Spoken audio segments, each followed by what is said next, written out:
My son cut me off for 20 years. No calls, no replies. Every birthday card I mailed came back with a yellow sticker. Then I sold my company and he called me the next week. Dad, he said, come to Christmas. The kids would love to meet. You, I said yes. But I already had a plan. Asterisk, my name is Daniel Reed, but most people call me Dan. I live outside Kansas City, in a small house with a porch that creaks and a maple tree that drops more leaves than any one rake can manage. 68. I used to drink too much. Now I build things and I try to fix what I broke. It was a Tuesday when my phone lit up with a Dallas area code. I knew that code I picked up. Hello? A pause, then a voice I hadn't heard since he was 22. Dad, it's Ethan. I looked at the clock on the stove, though I don't know why. It said 10:07. The last time he'd called me, it was night, and he was angry. And I deserved it. Hey, son, I said. Simple words. My hands were shaking. I put one flat on the counter. I saw the article, he said, about the sale. Dak! Congratulations. Thank you, I said. How are you? I'm good, he said. Live in Plano now. At a firm, Alyssa does marketing. Has 2 kids. Mia's 11, Jacob's 8. I'd like to meet them, I said. He cleared his throat. Come to Christmas. We're doing dinner at our place. It's time. It is, I said. Text me the address. I'll be there. We hung up, as careful like people who don't want to break a thin piece of glass. I stood in my kitchen and let the quiet come back. The maple tree scraped the window in a way that sounded like a reminder. 20 years is a long time to be quiet. Money doesn't fix that, but it can help or it can hurt. I decided to make sure mine helped. I made 3 calls. First, to Kim Nguyen, my attorney. Kim, I said. I want to set up a foundation by Christmas and change my will. Come in at 3, she said. Bring coffee and a list. Second, to Maya Brooks, my CFO at the company I'd just sold. I said move most of my proceeds to a donor-advised fund. Set up small accounts for 2 grandkids, Mia and Jacob held for them, not for Ethan. And let's wire the first donation to 4th Street Shelter before the 24th.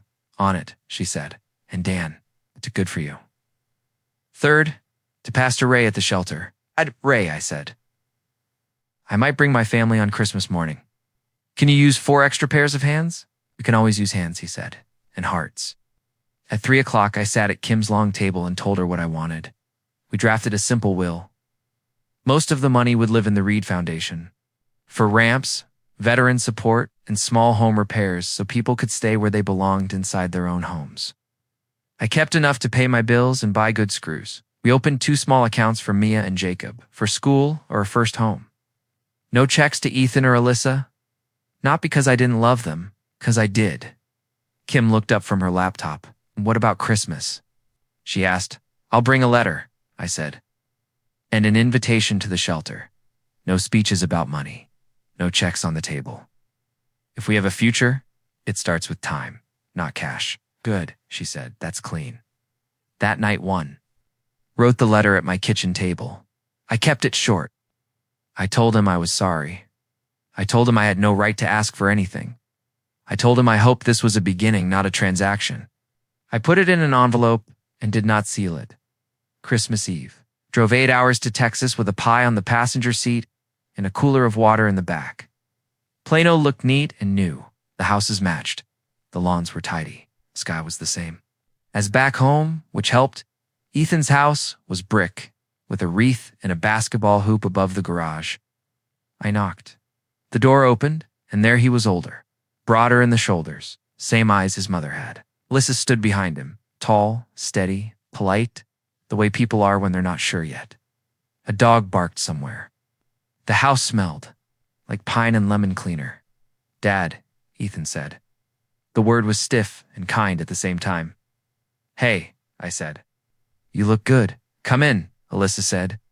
Let me take your coat. 2 kids ran in from the living room. Mia, 11, hair in a bun, a sweatshirt with stars. Jacob, 8 in a dinosaur hoodie, grinning like he'd been told to.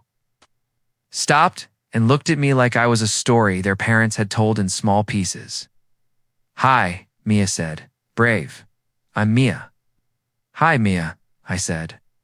I'm Jacob, he said, sticking out his hand the way boys do when they've been coached. I shook it like it mattered. Good to meet you, Jacob. We sat at the kitchen island. The dining table was set like a magazine. Alyssa poured sparkling water and asked about the drive. Ethan asked about the sale, while I asked about school and sports and the dog who turned out to be named Pepper and wanted to sit on my shoe. After a while, said tomorrow morning I'm going to a shelter in Dallas to help serve breakfast. I do it every year. If you want to come, I'd love to take you. No pressure, we'd be back by noon. Lisa glanced at Ethan. Ethan glanced at the clock, then at Mia and Jacob. We always do brunch at 11 with Alyssa's parents. He said, but maybe we could. Move it, Mia said. I want to go. Jacob said, do they have pancakes? They have eggs and potatoes mostly, I said. But there's always someone who brings pancakes. Alyssa looked at her kids, then at me. Let us think tonight, she said. We'll text you. Perfect, I said. Either way, I'm glad to be here. We ate takeout barbecue. It was good. We told safe stories. We stayed away from the heavy parts. Sometimes that's how you start. When it was time to leave, I stood in their entryway.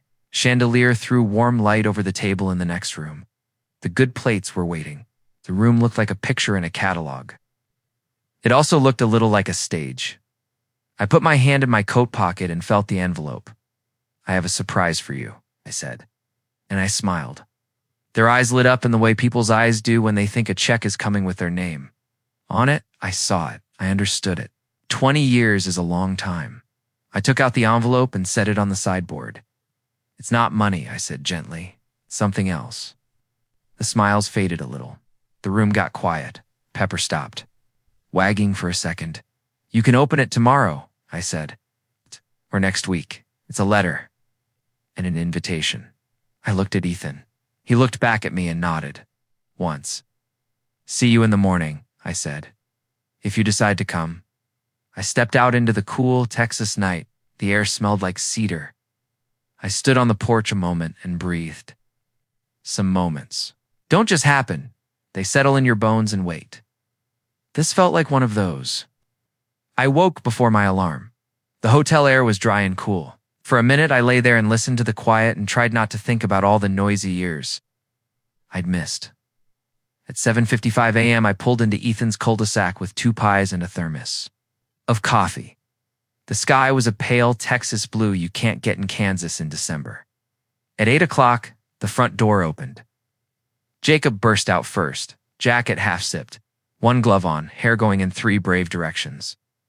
Mia followed in a beanie with a tiny palm, cheeks pink, phone in her pocket like a secret. Ethan stepped out behind them, careful and determined. Alyssa stood in the doorway, scarfed around her neck, eyes measuring the morning. We'll go, Ethan said. We texted my folks. Brunch is at 1. Good, I said, and meant it. The shelter on 4th Street sits under a tangle of freeway ramps like a stubborn idea. Pastor Ray hugged the air around us and put the kids to work before worry could set in. Aprons and names, he told them. You learn those, the rest is easy. They did. Jacob handed out plates like he was dealing luck. Mia poured coffee with both hands and real care. Ethan took the spot at the sink tall, sleeves up, soap up to his elbows, next to a man named Curtis who told him half his life story and none of the self-pity. Alyssa came an hour later, hair up, back straight, and stood at the door saying good morning to every person like she knew them. By the 3rd good morning, she did. There were eggs and potatoes and pancakes that showed up in a foil. Pan like Grace. There were men who said ma'am and women who sang under their breath. Jacob learned he could make a man with no teeth laugh by crossing his eyes at the right moment. Mia learned the words to Silent Night because a woman named Pearl sang them too quietly at first, and then not quietly at all, around 11. Pastor Ray clapped his hands and made a joke about people stealing the last biscuits and then prayed like a man who knows who he's talking to. When we stepped outside into the bright cold, the kids were grinning in that specific way. Good work makes you grin. That was a lot, Alyssa said, surprised and honest. It was good, Mia said, eyes fierce. Why don't we do this every year? We can, Ethan said, and he looked at me when he said it. like he was adding a line neither of us wanted to lose. We stood there in the parking, a lot hands in pockets, breath warm. I wanted to hug my son, and I didn't. Not yet. I wanted to. Tell him I was proud, and I did, not with words. Some things you say with your face. Pancakes? Alyssa said. Brunch, Alyssa said, laughing. Brunch. We split. I told them I'd be back at 5 for dinner. Bring the pies, I said. You bring your appetite, Dad, Ethan said. The words still a little stiff. Thank you. Thank you, I said. You made my morning. I spent the afternoon in a coffee shop where nobody knew who I was, and the cinnamon smell was too strong and exactly right. I read my letter to Ethan again and didn't change a word. I drove around the block twice before turning into their street. Because old habits die slow and I didn't want to bring any ghosts with me, evening settled, houses lit up. The big, silly Santa on the lawn still gave me a thumbs up. I carried the pies to the door and knocked once. Come in, Mia called. Inside, the chandelier poured warm light over a table that could have been in a magazine. Candles, napkins folded into fancy shapes, plates with a thin gold rim, was beautiful in the way effort is beautiful. Alyssa took the pies. Ethan took my coat. Jacob showed me a Lego thing that looked like a spaceship and a toaster had a baby. Pepper sat on my shoe again like we'd rehearsed. Before we sit down, I said, I do have a surprise. In their faces, that quick light that comes when people think a check is coming. I don't blame them. We'll all learn the same stories about what money means. It's not cash, I said, gentle, something else. I set a flat brown box on the sideboard. It was tied with twine. I'd almost talked myself out of bringing it twice, then I'd tied the twine tighter. Ethan glanced at Alyssa. She nodded. He slid the box closer and untied the knot with his thumb. Inside was a stack of envelopes bound with a red ribbon. On top, a Christmas card with a snowman so cheerful it looked drunk, across each envelope again and again. The same blue stamp, return to sender. No such person moved. Undeliverable. Ethan's hands stilled. Alyssa went very still too, like a person in a photograph.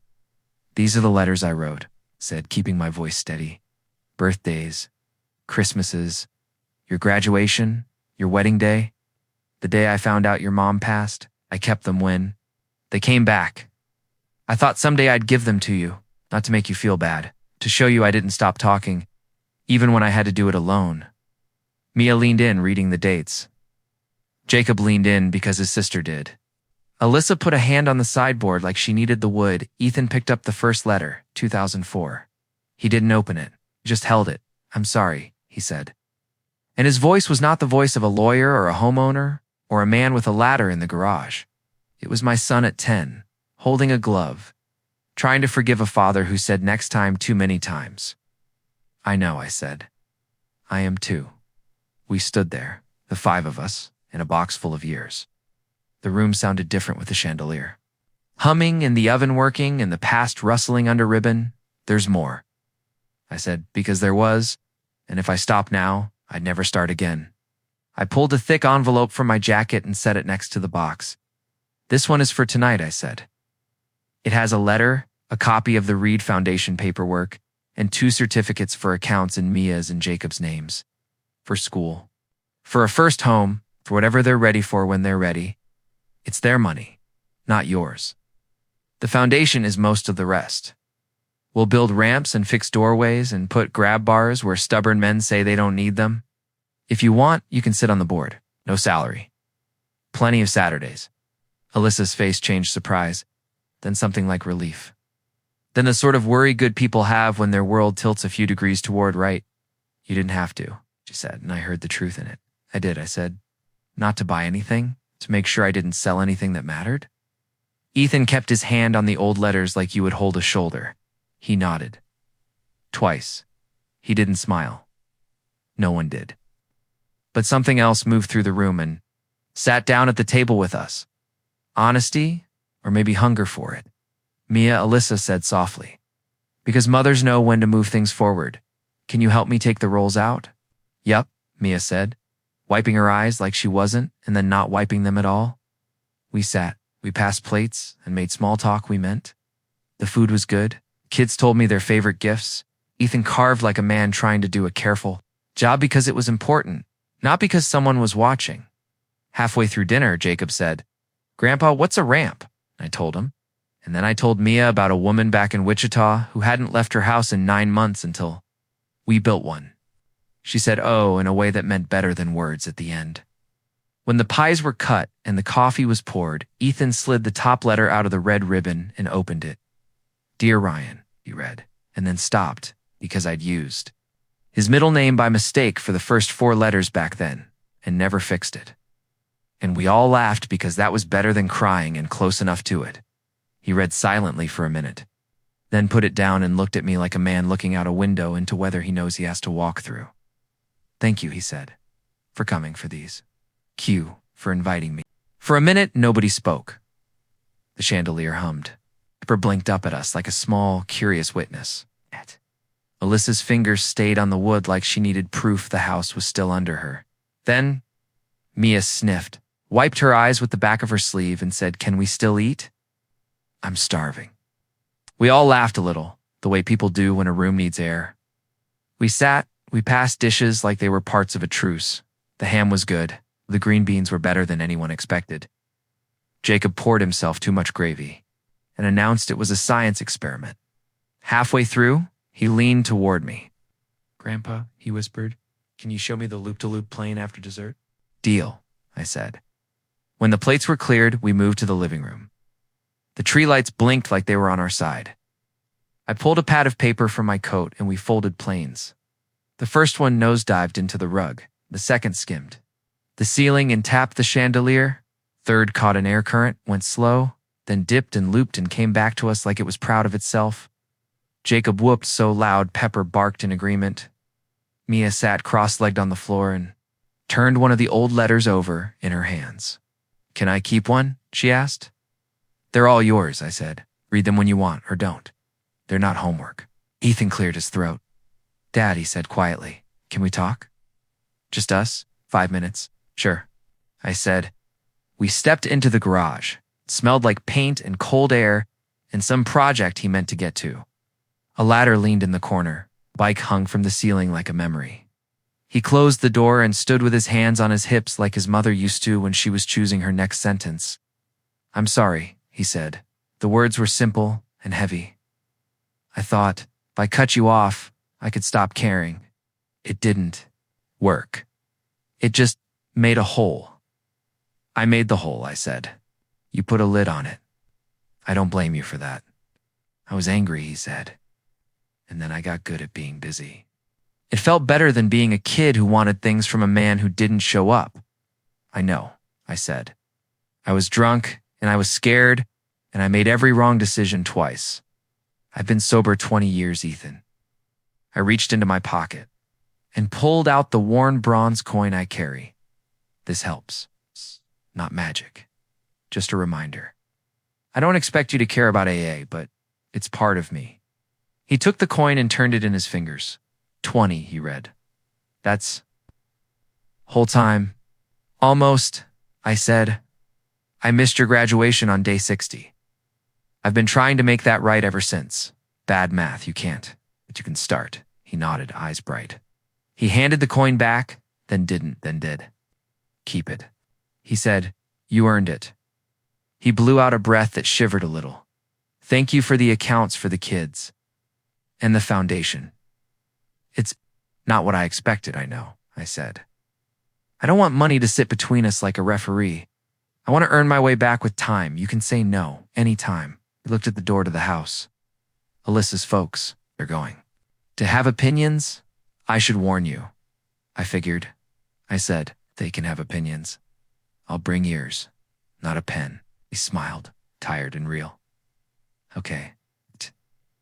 When we came back in, Alyssa was at the sink rinsing wine glasses like a woman who picks up stitches as soon as they slip. She turned, wiped her hands on a towel, and met my eyes. "Thank you," she said, "for this morning. For tonight. I expected something else." "That's on me, I get it," I said.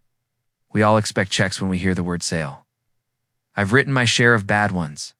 I'm trying a different way, she nodded. My parents. They like things tidy. Mine too, I said. Then life showed up.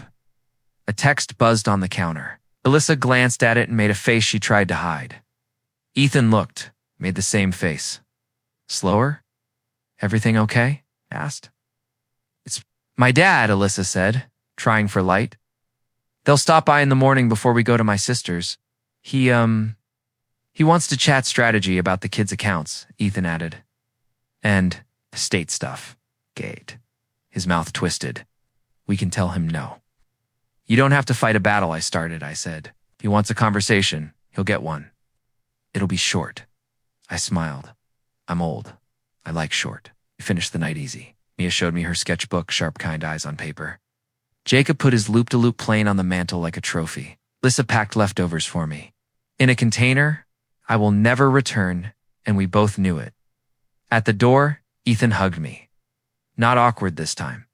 Warm and careful. The kind where two men stand the same height and remember when that wasn't true. Come at 9, he said, before my parents. Coffee 9, I said. I slept in the hotel like a man who'd just learned a language he'd always wanted. To speak. In the morning, I stopped at a bakery for cinnamon rolls the size of a child's fist and a bag of good. Coffee. At 8:59, I knocked. The door swung open, and Mia pulled me in by the sleeve like a kid with a mission. You have to taste. These eggs, she said. Dad made them like we had at the shelter. They're better, Jacob said, mouth already full. Ethan grinned from the stove. I can follow instructions. We ate standing up like a crew in a diner.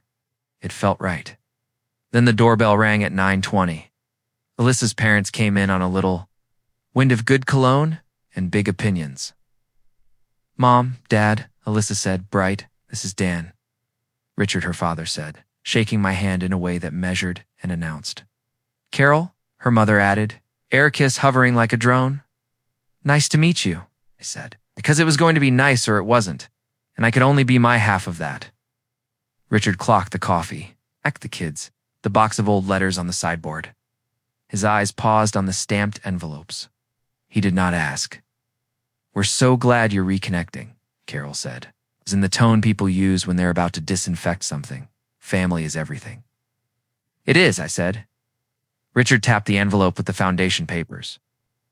Like a man tapping a contract. So, he said, as if we'd all been waiting. I understand there are accounts for the children, very generous. Let's talk about structure. I know a wonderful guy family office who can manage those. Consolidate. Keep it efficient. They're set up already, I said gently. Simple and safe. For the kids, my attorney is the custodian until they're of age.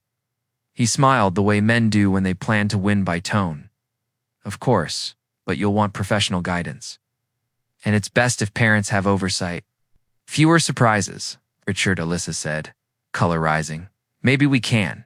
It's okay, I said. I looked at him and let my voice be soft, because sometimes that is stronger. I love your daughter and your grandkids. You've done right by them. I'm not here to manage or impress. I'm here to be a grandfather. The accounts stay as they are. The foundation does what it will do. Everyone gets an invitation. Nobody gets a lever. The room got quiet around the edges. Mia stood very still with a cinnamon roll half raised. Jacob watched like a referee ready with a whistle. Richard's smile thinned. I only mean to help. I know, I said. So do I. Carol touched his sleeve, just 2 fingers. The way wives do when they want to lower the temperature without melting the table. We should go, she said. We're due at Maddie's recital rehearsal. It's Mia. Mia said politely. Carol blinked, reset her face. Of course, darling. At the door, Richard shook my hand again, harder. Congratulations on the sale, he said. Big numbers. Thank you, I said. Small tables matter more. They left a little trail of nice cologne behind them. The door closed.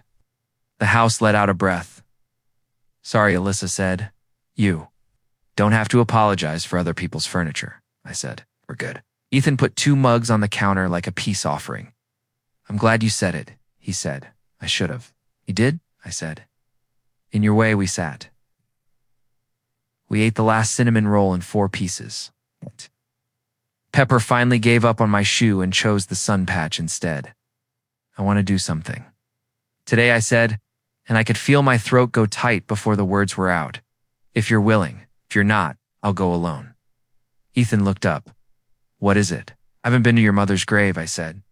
I should have gone the day I heard. I didn't. I told myself stories about not being wanted there. They were probably true. I don't want them to be true anymore. Bliss's face softened in the kind way that makes rooms better. Ethan rubbed the back of his neck the way he did when he was little, and a math problem was finally making sense. Let's go, said we went. And if you think that visit was tidy, or that cemeteries are quiet in any useful way, or that the past sits still when you ask it to, you haven't stood at a stone with your son and tried to speak to a woman you loved badly and always, what happened? It would change everything that came after. It would lead to the second thing I did that shocked everyone. The cemetery was quiet in the way parking lots are at dawn, soundless, but full of things that have happened. The grass was winter short, the sky a thin December blue. We found her a clean heart, redetched clean into stone that made the air go careful. Ethan stood with his hands in his pockets. Lissa took Mia's hand without looking at it, and Jacob stood on my other side like he was guarding something. I haven't been here, I said. I should have. Told myself a story about not being wanted. That story got old. Ethan nodded once. He crouched, brushed a leaf off the base, then stayed there like he didn't trust his knees. Hi, Mom, he said, soft. It's me. He swallowed. We brought the kids and Dad. I stepped forward and put my palm on the cool stone. I didn't have a speech. I had too many. What came out was a sentence I'd rehearsed for 20 years. I'm sorry, I said. For all the ways I wasn't the man you needed. Thank you for being the mother he needed. Mia let go of Alyssa's hand and set one of the old Christmas cards from the box against the stone, the one with the tipsy snowman. She didn't say anything. You don't always need to. I reached into my pocket and took out my 20-year AA. Coin bronze. Worn smooth where my thumb has worried it through arguments in airports and temptation. I set it on the base of the headstone. Ethan looked at it, then at me. You sure? I am, I said. It belongs with a person who believed, in the man who got it when I didn't. He stood up slowly, like a taller version of a boy I knew. His mouth opened and shut. Then he surprised me. Mom, he said, voice rough. I'm sorry for the way I cut him off. I thought I could stop needing him if I stopped seeing him. I was wrong. We're trying. If you've got any pull, keep an eye on us, okay? Wind moved through the bare trees like someone walking down an aisle without hurry. We stood there a while and let the quiet do its work. On the way back to the car, Ethan touched my shoulder. That coin, he said, not a question. It'll be fine, I said. I've got something better than a coin now. What? You? I said, and we didn't need to make a big deal about it. We drove back to Plano in a line Alyssa. And the kids in the SUV, Ethan in my passenger seat, we didn't talk much. We pulled into the driveway. The kids tumbled out like they'd been wound up in the car and set loose by the curb. Inside. Coffee. Toast. The dog found my shoe like it was a promise. We sat at the table the chandelier had blessed last night, and I put my hand on the envelope with the foundation papers without opening it. I want to do something tonight, I said. It's the second surprise. No. If you hate it, tell me, and we'll just watch a movie and I'll snore through the middle. Mia leaned forward. Jacob, too. Alyssa tucked her hair behind her ear, like a person bracing for impact politely. At 6 o'clock, said the shelter is opening a new room. It's small. A place for moms to sit where kids can play, for quiet conversations with a door. That closes, for paperwork that decides whether someone gets a bed. We paid for it this month. It has soft chairs and bright lights, and a bookshelf with more good stories than sad ones. I breathed once. It's called the Colleen Hart Read Room, I finished. If you're willing, I'd like us to go stand. In it together the first night it's open. Nobody spoke right away. That one landed like it had weights on it. Alyssa's hand went to her mouth. She didn't cry. She just made that face some women make when they're holding a feeling at a steady temperature. Ethan looked like a man who'd been bracing for the wrong sort of shock and got the right one. You named it after Mom, he said. I did, I said. I didn't ask permission, because sometimes permission is a way of not doing the brave thing. I'll rename it if you hate it. Mia wiped at her eyes with no shame at all. Can we bring the snowman card? She asked. For the shelf. Please, I said. Alyssa reached across the table and put her hand on mine. It was a small touch, gentle and adult. Thank you, she said, for remembering her right. Richard and Carol were due again at 3 to retrieve a casserole, dish, and an illusion. The afternoon passed in a quiet that felt full. Jacob and I fixed a cabinet hinge that squeaked, which made him feel like a contractor in a movie. Mia sat with Ethan going through a few of the old letters. I heard her ask about a story where a baseball game and rain and a broken umbrella turned into a punchline that lasted a decade. I heard my son laugh in the key of that decade. At 3, the in-laws came and went in a breeze of plans and perfume. Richard started to say something about leveraging this moment and didn't finish it, because Alyssa touched his sleeve and said, Dad, in a voice that had all the polite in it and none of the permission. Carol kissed Mia on the head and remembered her name this time. They seem puzzled in that way people are when a room has decided to be different without consulting them. At 5:30, we drove downtown as the sky went that Dallas orange that pretends winter is a story. It once heard. The shelter's lot was half full. You could hear laughter before the door opened. Inside, everything felt warmer than the thermostat explained. Pastor Ray met us at the entry with a hug for the air and a handshake for me that said something up. Man like me needs said only once. I see you. He crouched to look Jacob in the eye and told him he had work for him next week if he was free. He called me a ma'am in a way that made her stand taller. He led us to a door freshly painted. Hopeful blue. Ready? He asked. Ethan nodded. He looked at me. I nodded back. Ray opened the door. The room was simple. New carpet.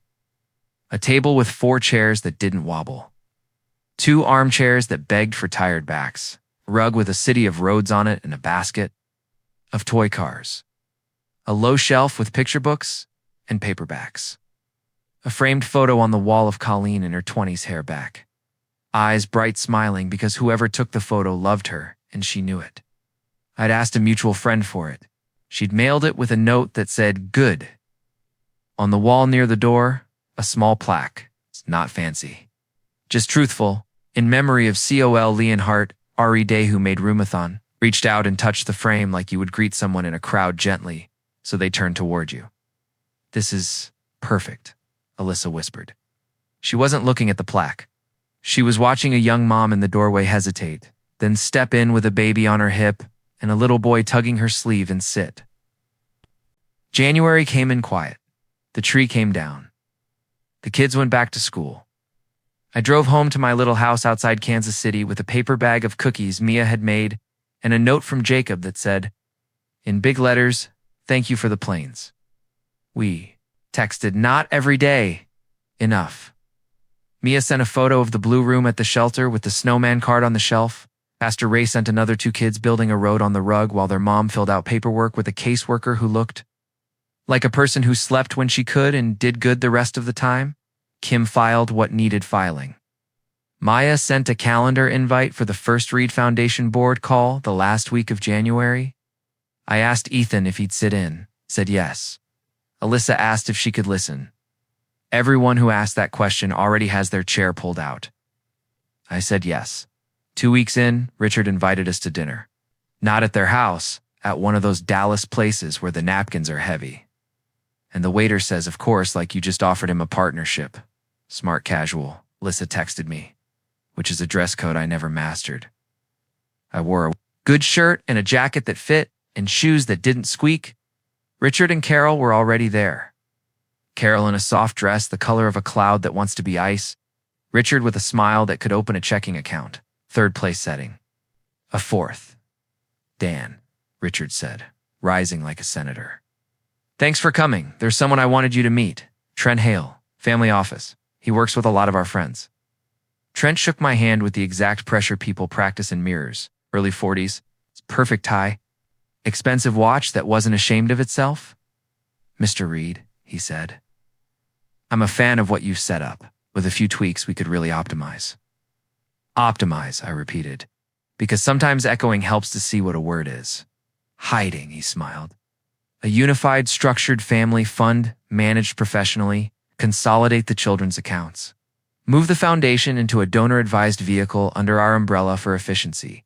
Manager access, tax alpha. He gestured as if laying cards. Richard would serve as senior advisor.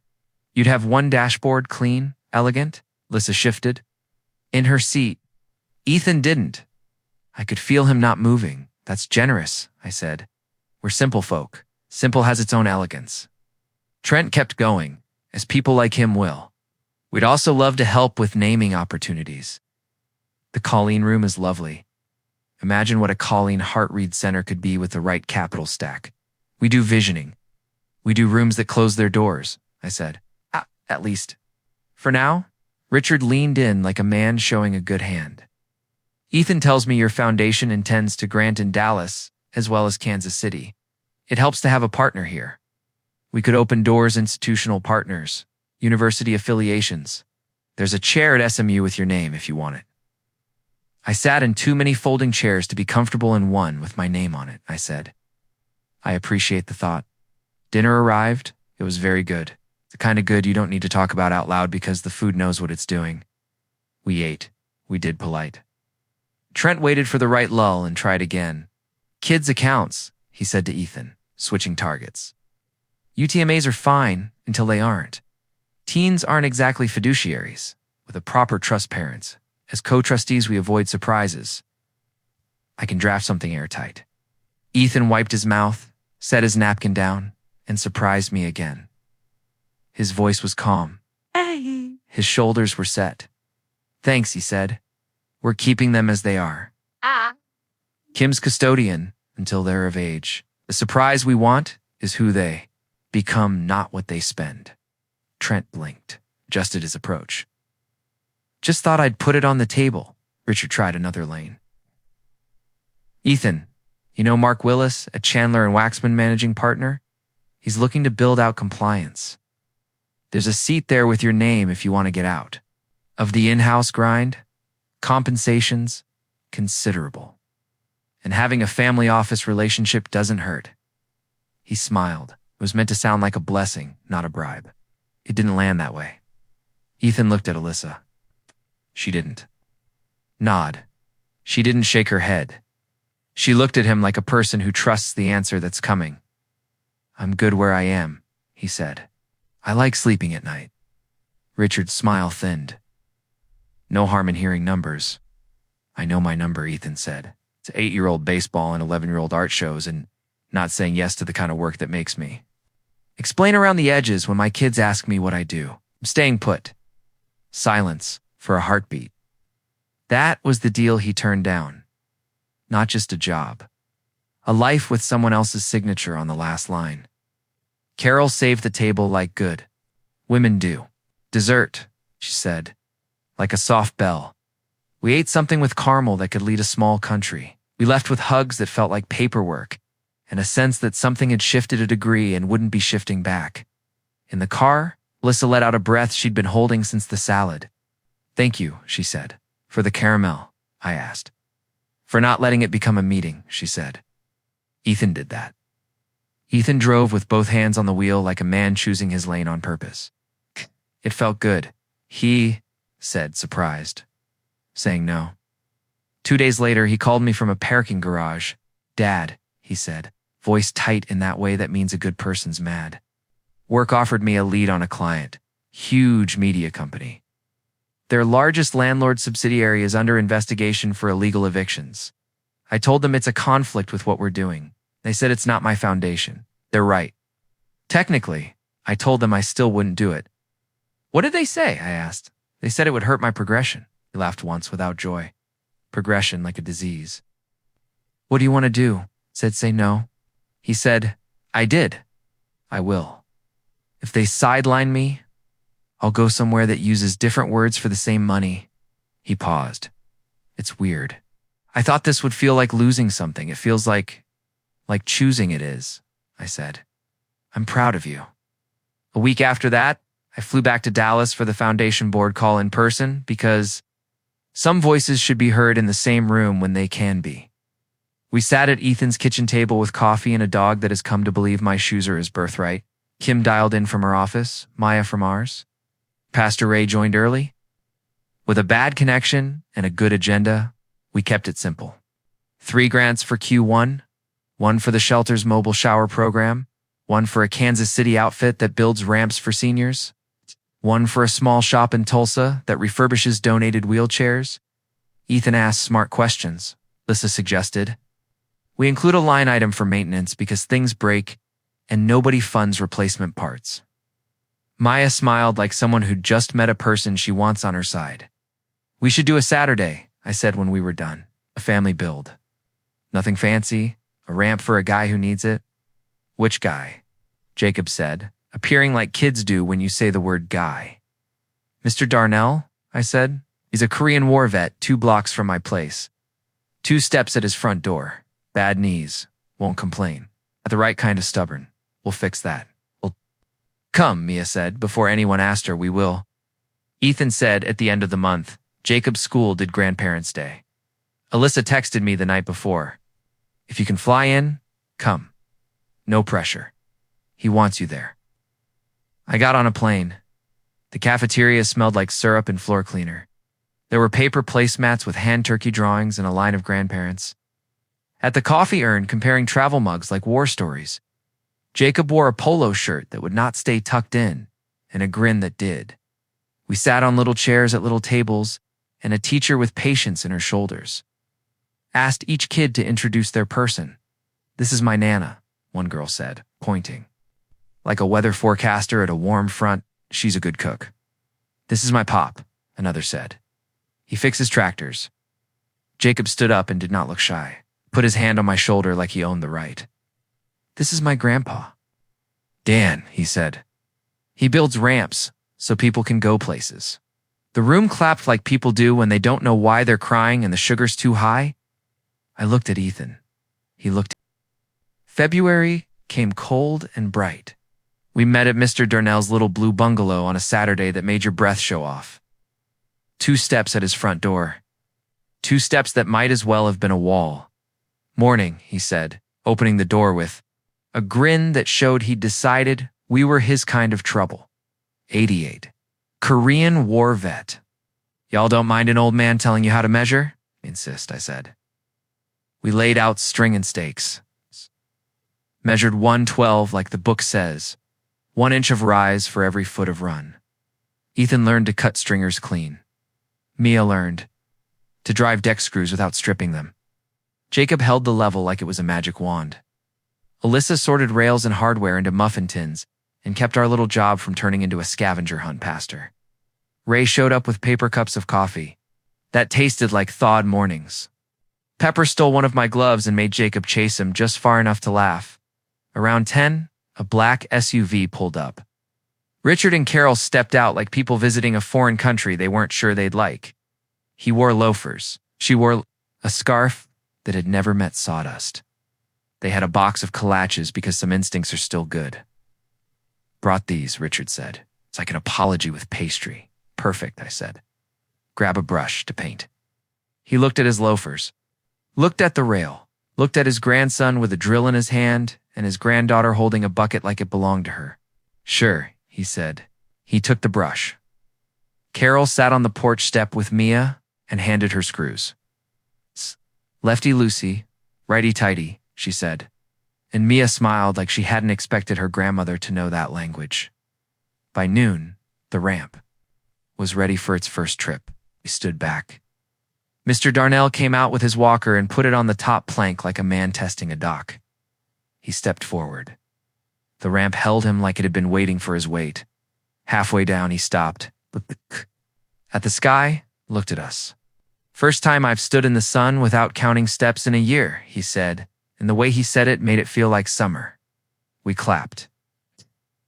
He waved us off like we were making a fuss over a man who'd just learned to use his front door. Then he rolled back up to the stoop and laughed like a boy. Y'all want chili? He asked. It's not good, but there's a lot.